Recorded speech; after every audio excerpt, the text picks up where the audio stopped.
Welcome back to Spitballin Cards. In today's video, we're talking all about 2024 Top Series 1. Pretty crazy. We're already at this point where we're talking about 2024 product, but I think it's one of the best times of the year. In today's video, we have me, Scott, we have Phil, we have Ty, and we have Jeff. Ty was out the last few weeks, so we're really glad he's back. Always brings good perspective compared to our thoughts.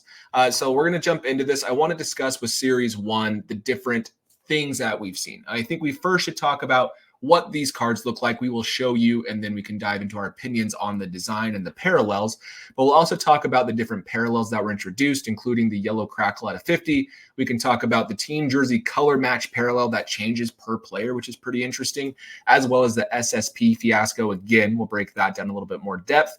On top of that, the rookie checklist is pretty good. There's a lot of players in there, which is interesting. So let's first discuss the actual design. Ty, I feel like you're very qualified for that since you love design and imagery as much as anybody. You and Jeff are probably the two most to discuss it. I really like the design, actually. I keep looking at it, though, wondering, like, does this feel like a Topps card? Like, it doesn't quite strike me as in the lineage of Topps. I mean, yes, it's Topps, but it looks like it would be almost another new product that they would have branded as something slightly different. But with that being said, I really like it. The first year I got into cards was in 1993. Like, that was my first really serious year as a kid. And 1993 Fleer basketball had like neon kind of spray painty type lettering for the players' names on the cards. And I like the neon glow effect. I think it's really cool. It gives a very like after hours, nighttime vibe. And the players' names are really nice and big and pronounced, unlike some years past. Overall, I like the team logo kind of in the diamond, the neon diamond. You've got the positions on the front, the team, and, this kind of like neon white effect. And thankfully, we had the little scare about like where the border is going to be like massive, and no, it does not appear that the borders are going to be too big. We've seen some other photos that seem to suggest they're just going to be normal size, so that's good. So from a base card perspective, I really like it.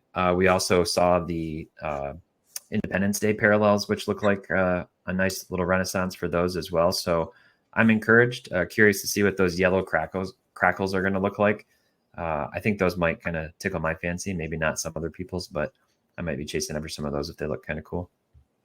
Yeah, I will say Topps, they released like a video talking about the new set and the design release is what we can say. And the borders were almost like Prism borders where they came so far into the card.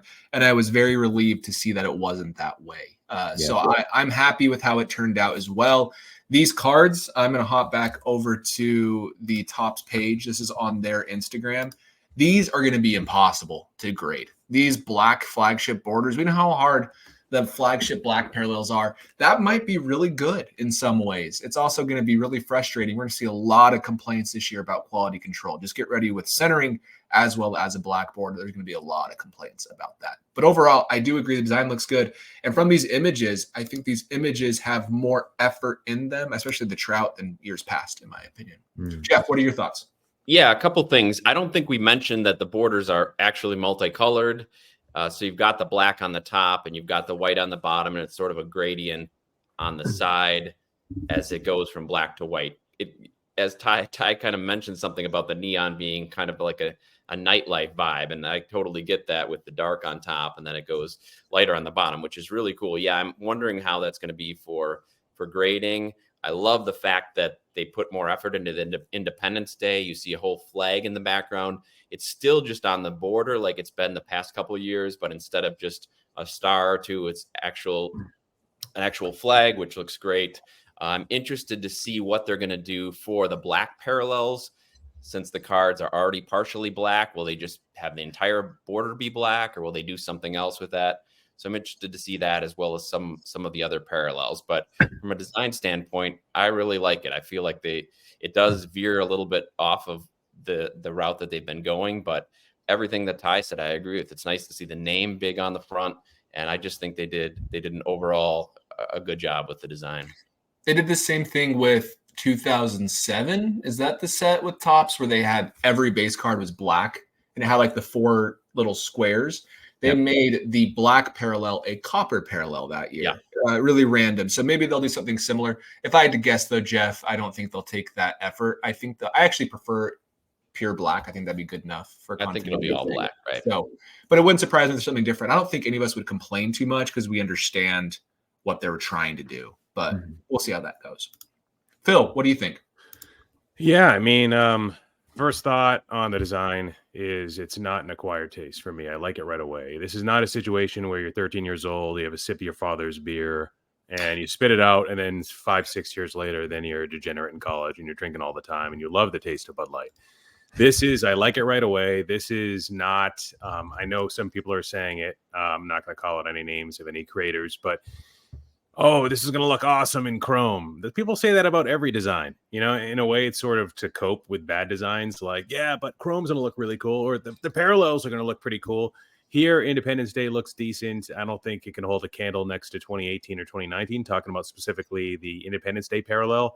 I'll say the black parallel is going to look fine. Is it going to look that much more attractive than the base card with like that sort of gradient white to black? I don't know. It's not going to be anything close to 2018. I will say, though, this is probably one of my favorite designs overall for the base cards. I don't know what Topps Chrome is going to look like. I don't know what Topps Chrome parallels are going to look like. But this base card absolutely killed it. They did a great job. Wasn't anything like what I expected at all. But I think they definitely came through in a big way. Can I ask you a question, Ty? So, Panini, what is their flagship product? Is it Prism? Is that their considered flagship, would you say? Yeah. Topps absolutely slaughters them with their flagship design every year. Panini, they just make the border slightly bigger or change it slightly. To me, Topps is always doing cool stuff. Like they're always trying full new redesigns year after year that's quite different. And I appreciate that about baseball cards, I will say. I would generally agree with that. I think I like Prism. Recent years, I feel like they've gotten a little bit lazy. I definitely don't dislike Prism. But I would agree that I generally gravitate toward and like Topps designs better.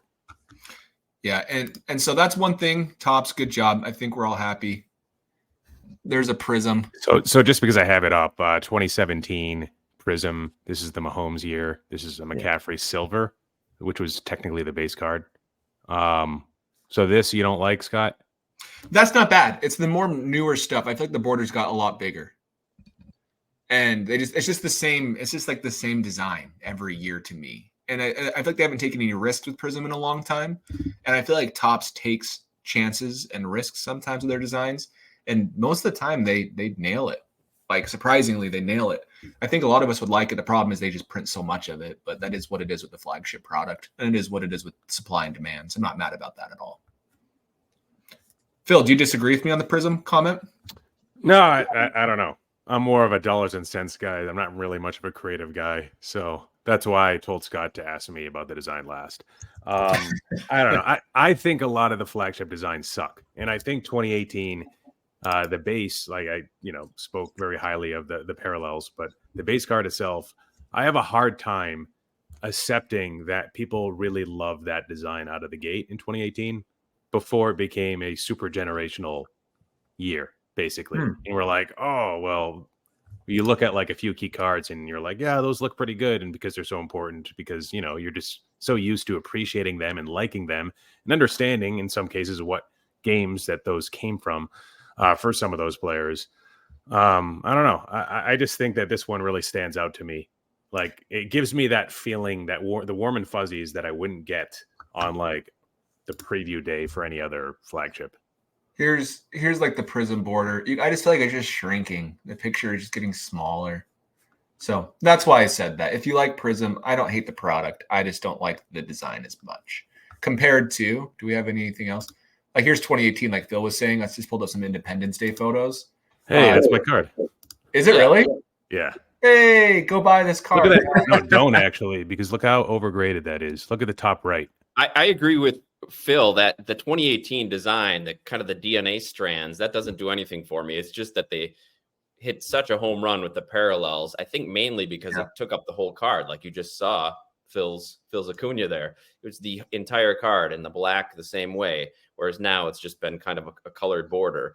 But that design really does nothing for me. I like this design much better than that design, in fact. But just I'm such a fan of the 2018 parallels that it makes it a good set to me. Ty, can I ask you another question? Right, with first Bowman cards, they can be looked at as rookies. We're not going to debate that right now. We actually, well, not we. Topps goes in and they actually will Photoshop them to look like they're wearing the uniform of the team they're going to be playing for, right? And they do that so that way the cards don't suck. But Panini, they don't. We saw with Victor Wembanyama, his card had a curtain in the background and it looks horrible. Would you be happier if they went in and photoshopped a college card so that way it looked like it was an NBA card? Do you think people would be against that, or do you like the photo day, like the rookie photo shoot type stuff? Sometimes they do Photoshop cards. It just depends Prism, on though. They do that for Prism. They've Photoshopped Prism cards. I'm pretty sure. I can't think of one off the top of my head, but maybe international athletes or other things. Yeah. No, I mean, I think the curtain's ridiculous. I would have Photoshopped that part for sure. I don't know. I would rather have a Photoshopped professional jersey than a college jersey if it's an important card. Like, to me, there shouldn't be players in college jerseys in a non-collegiate draft product. That's my general opinion about like football and basketball. That might happen with the first Bowmans that Topps is now pushing for a lot of players. That might happen in future basketball product, actually. Same with football. There's a football product from Panini called Luminance, and it is kind of the Top Stadium Club type vibe of football. And the one big downside is that it comes out super early, and all the athletes are in their college jerseys. So that's kind of crappy. Although there are autos which are not, but yeah, it's I'd rather have them photoshopped personally. Well, I didn't have it. Well, thank you. I appreciate it. Thanks for your thoughts, guys. I didn't have on my bingo card be talking about design this long, but I think it was worth it. So next thing we should jump into are the new parallels. We have yellow crackle out of 50. We have the team jersey color match, and we have the Easter cards. That's announced for blaster boxes. I'm not mistaken, right? Like the Easter bunnies, the egg basket, watering can. Yeah. What are our thoughts on these new parallels? Jeff, I want to hear your thoughts on it. Yeah, well, with Easter, we kind of knew it was coming once the Halloween parallels came out. So I'm not surprised. And I don't know, I'm kind of ambivalent. I feel like they want to do something to make these giant print runs palatable for people. So we're going to throw more hits in. This is how we're going to do it. I get it. I mean, I don't know if they're hoping that appeals more to kids or expands the market in some way by having that parallel, or if it's just a convenient way for them to add more hits to the product. So I don't really mind that a whole lot. I'm very interested in super short prints and short prints. And so we don't really know exactly what's going to happen, but it sounds like now, unlike their first announcement where they said instead of the golden mirror, now they are going to have golden mirror SSPs for every player in the checklist like they have before.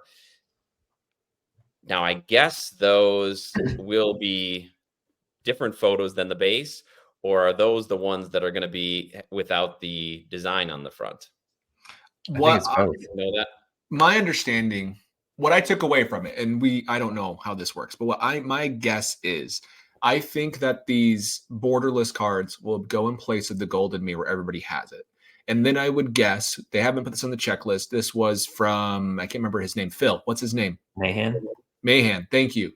Mahan mentioned to another collector that they are going to include image variations as well. I wouldn't be surprised if they go back to image variation sets of more of the top players, but they still have short prints, which are the borderless cards for everybody. That's what I think would be best. The Topps website says, at least not from the checklist, which is unfortunate, but maybe, who knows?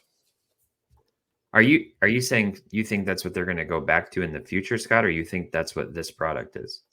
That's what I'm hoping happens in this product. It looks like it's been very confusing for those who aren't up to speed on this. Totally.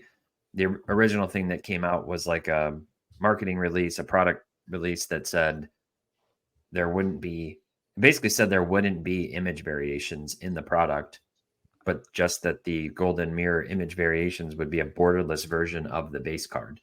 Exactly. And so everybody's like frustrated, right? And then what we heard from Mike Mahan sort of indirectly was, no, there will be like SSP image variation. Sorry about that confusion. Now, if you go to the official checklist, there's nothing mentioned about SSP image variations anywhere on the official checklist. And then on the top site, it says, returning for its second year, Golden Mirror image variations will feature 350 base cards with a new image and a gold card back. It doesn't say anything about borderless. But so I think there's two different things. They're not going back to the superstar. They're giving everybody a photo variation like they have in the past. So they and two short prints they're for everybody. borderless. Yeah. Cool. It's fine. So it's better than none, that's for sure. Yeah. It's just fine to me. It's fine. Yeah.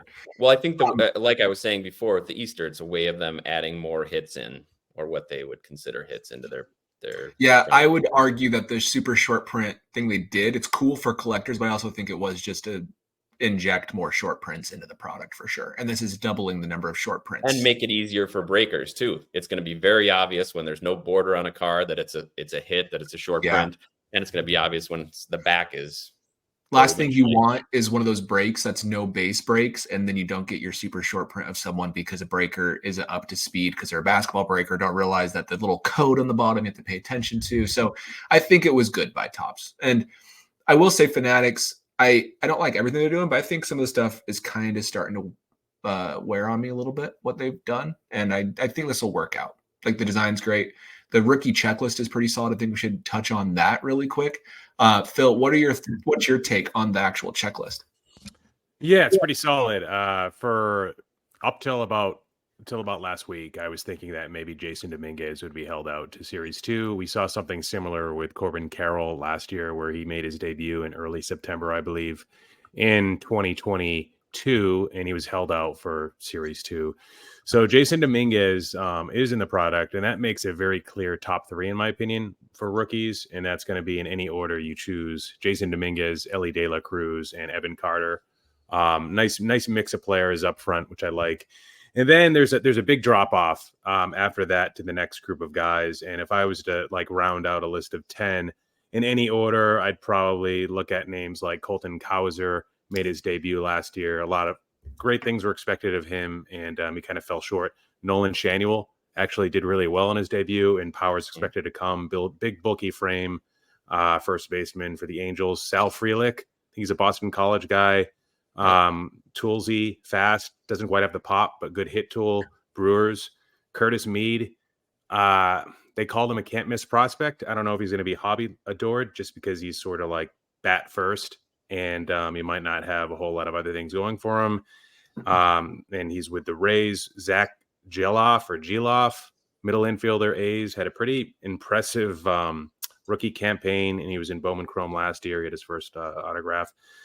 Christian Encarnacion Strand, another guy kind of like Mead, kind of like bat first, absolutely crushed Double-A last year, dealt with a few injuries. A lot of people thought he was going to get called up before Ellie. He did not. He finally got called up. Underwhelmed a little bit. On base percentage for him is something we need to watch out for, because he could be he's probably going to be more relevant in like fantasy baseball leagues in the hobby, but we'll see. And we'll see if the defense actually is something that he can kind of work through. Henry Davis, number one pick 2 years ago. His numbers weren't like amazing offensively, but again, it's tough when you first get called to the big leagues. Mike Trout's weren't that great. So yeah, better than this next guy, Marco Luciano. Maybe he only had like a week or two of at bats, but that's a guy that's really fallen. People the one that tore his ACL just barely. Is that Luciano? I don't know is that him. Or is that that's Ronnie Mauricio? I think that's Mauricio. Sorry about that. Yeah, who's in this product too? That's what I was thinking. Okay, thank you. Same product. 2019 Bowman, where they had their first auto, I believe, or at least their first prospect card. Marco Luciano was talked in the same breath, if you guys recall, as like J-Rod not too long ago, and they went in two different directions. With Marco Luciano, some of the downfall with him was like too big to stick at shortstop. So like, that's not like already moving off short to third base for a guy that isn't able to hit for high averages.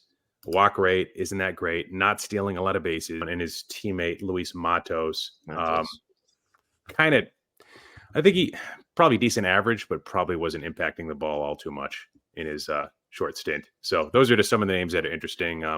Is it going to be like the best flagship release of the year. I don't think we know enough to say that, but it's going to hold its own. It's going to be better than what we could have had based on them holding on Dominguez. It's going to be better than 2021, better than 2022, especially given what's happened to Wander. Yeah, 2022. What a sad situation that is. So, question for you: who's even held out at this point for 2000? Noelvi Marte, I know for Series 2 because we talked about him before the video started. But is there anybody else that's being held out that we're excited about? Because I don't. Yeah, the big one is Junior Caminero. Oh, who did debut. And interestingly, he might not have a position come April because I think they've got at the corners Yandy Diaz and Isaac Paredes, and I think he's more of a third baseman than a shortstop. So given the Rays' tendencies of all teams, like these days, they're pushing these guys up sooner because of the incentives to do so for top prospects specifically.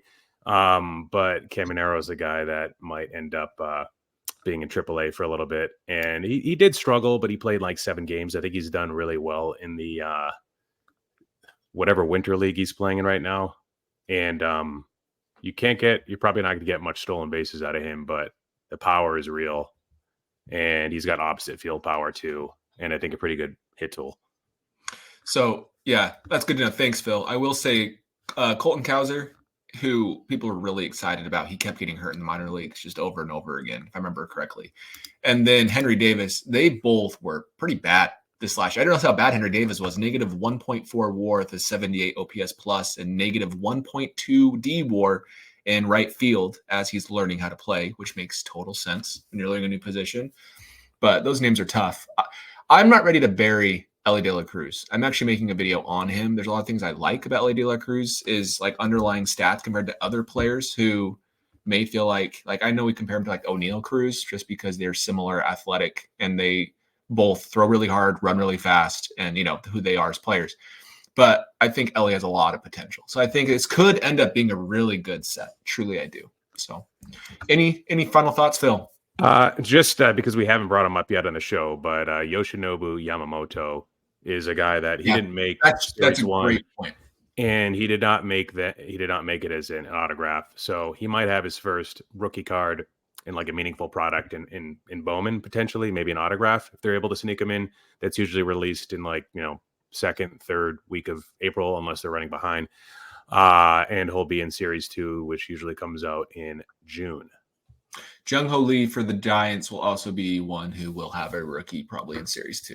He's their Korean player that signed. So, and then, okay, well, other than that, any final thoughts on players? I know, Ty, you wanted to discuss in more depth the color match of the parallels. We hadn't really talked about that. You want to share your thoughts there? Yeah, well, so this was pretty fun to see. And I'm going to vainly take credit for this, even though it's probably nothing to do with me.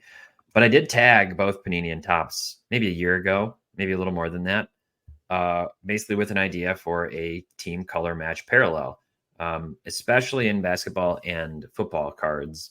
Color match cards are very popular, regardless of the serial numbering. If you get a really good color match, people like those, and they'll almost always at least outsell even cards of a lower serial print run if they look really nice aesthetically. And so I thought, well, why not have a actually dedicated parallel to specifically match the team color to the parallel of the card?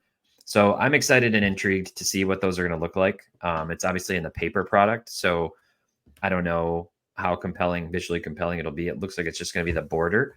But if they stick with it and they do push it into a product like Chrome, and maybe could saturate the card or do something with some refraction and stuff, it might be a really cool card. I also don't know if it doesn't appear to be numbered, so how short printed it'll be or what the pack odds will be on that. But that's what I've got my eye on. I think it just makes a lot of sense for kind of collectors who like that type of parallel. Yeah, I was excited to see them in the checklist. I think that there's a lot of really miss parallels that have been introduced. I think a lot of the foils have been a miss for collectors. Not that they're a bad card and they're really good looking.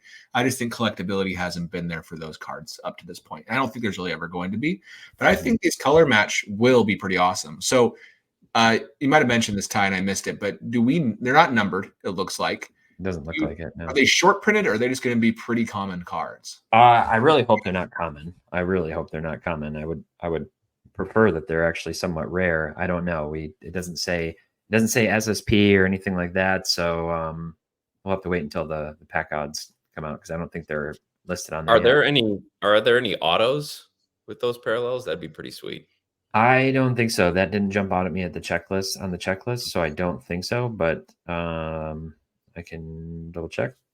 Let's see. I'm pulling up the checklist right now. The checklist was, at least what I've seen, is pretty bare bones. I'll say it's not super, not a lot of detail. Yeah, It's long though, right?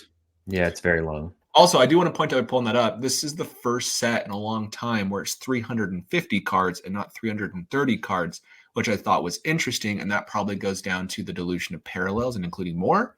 I don't know. Maybe to allow better pulls. But this is the first 350 card set, unless last year's update was and I missed it in a long time. Was last year's update that way? No. You're right. This is the first time, I think, Scott. I think also the blasters might have one fewer pack. And I think they might be making some changes to some of the configurations. So I don't know if we know enough about Hobby at this point. Oh, by the way, so we're recording this on the 15th. I think pre-sale goes up on Topps, the website, tomorrow, the 16th. Oh, wow. So at that point, we'll have a better idea of like the Hobby configurations, maybe answering even some of your questions too now. Nice. Yeah, that'll be great. And I will say, like, obviously we don't want to tell you to spend or not to spend, but do we all agree that this product's going to be cheaper in 6 months, most likely, than where it's going to be released tomorrow? Is that, Phil, you're the wax guru here. Is that pretty typical? Yeah, you know, it's hard to make predictions, but in this case, because it's Series 1, and you know, Scott, they print a lot more of Series 1 than Series 2 that year, and an update as well. And a lot of it has to do with timing, and because it's, you know, one of the most anticipated releases, there's a number of weeks that go by without major releases, or that's the way it used to be. Now we've got Stadium Club coming out in January and everything, but it's, yeah, I think it'll go down, but that also, you know, it has to do with player performance. You know, is Dominguez going to make an impact? Is he going to be able to come back and produce in that time frame? I think I've heard like some aggressive timelines with him to come back as a hitter, you know, with this whole torn UCL. Was that what it was? Tommy John? Yeah. Yeah. It was. Yeah. And Ellie and Evan Carter, can a guy that is literally the size of my finger because he's so skinny, can he hold Hobby appeal? And this is a guy I'm pretty big into. I think his standout trait is probably plate recognition. Or I was going to say the same thing. It's beautiful. It is, and it reminds me of Alex Bregman. It reminds me a bit of Juan Soto, and it. But is that going to be enough? You know, and a guy that can go 30-30 as well. He's obviously really good, and he killed it in the playoffs too. Yeah. So by the way, I did not see any autos for the color match on the checklist. So you never know; they might surprise us, but it doesn't look like there. Yeah. Overall, do you all have any final thoughts? I think maybe we go around and we have not seen the product. The product's not released. Haven't seen the full checklist. But from what you've seen so far, do you have a letter grade that you would give this set? Jeff, what's your thoughts? Well, I like the design. I like what parallels I've seen, and the checklist is better than I was expecting it to be. So I would give it an A. Does that mean I'm going to open the boxes? No, but I'm going to look for the parallels of the guys that I collect and want. So I think they did a great job with this. Cool. Teapot, what are you thinking? I'll give it an A- for now until I see more of the finals of the checklist and actual designs of the other inserts and things like that. But it's looking good. Yeah, I'll give it a B right now because it's at the end of the day, it's just Series 1. You know, if this is an A, then there's going to be some like A++ like later on. But I'm not too worried about them being difficult to grade, just because I know that, or I'm assuming right now that there's not any other QC issues. But if there are, then it could become a grading nightmare, I guess.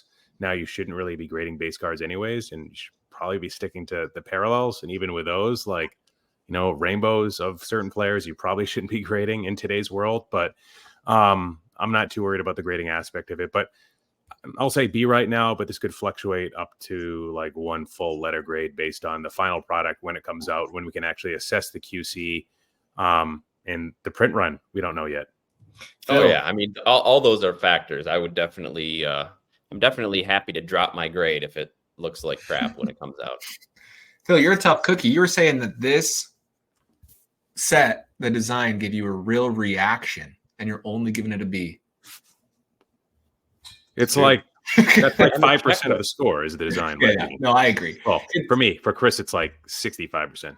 Yeah, it's the same concept of like I hate the increase of parallels because it just dilutes everything. But I've beaten that horse to death, so maybe I just don't need to talk about that.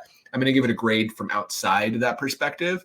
I want you to know as I give it this grade, I will be buying 0 of this product to open, and we'll be buying singles. So just know that's how I feel about this product. And but 0 singles too. What's that? Probably 0 singles. Maybe some Ellie De La Cruz. Who knows? Because I actually kind of like him. I'm in Cincinnati area. But overall, and Strand as well. But overall, I think they did nothing really wrong yet from what I've seen. They introduced some stupid parallels. I loved Halloween parallels. I like Halloween. Not that I hate Easter or anything, but at the same time, it just feels even more gimmicky than Halloween because it was like an update thing, I thought. But I think that's kind of silly, but it is what it is. And I don't think there's anything wrong with making the product not suck to open. So I'll probably give it an A- at this point too. I think they did a good job so far. But yeah, other than that, any final thoughts on Top Series 1? Great. I think we will all know more in the next week to month or so, and maybe we revisit this episode in a month and a half, and we can get our real thoughts on it, and we'll be all really pissed off for some reason, or we'll be really happy and say, yeah, we nailed it. But other than that, thank you for listening. Please let us know in the comments down below if you're going to be buying this product, if you like this product, and what your thoughts are. And other than that, we will see you in the next video.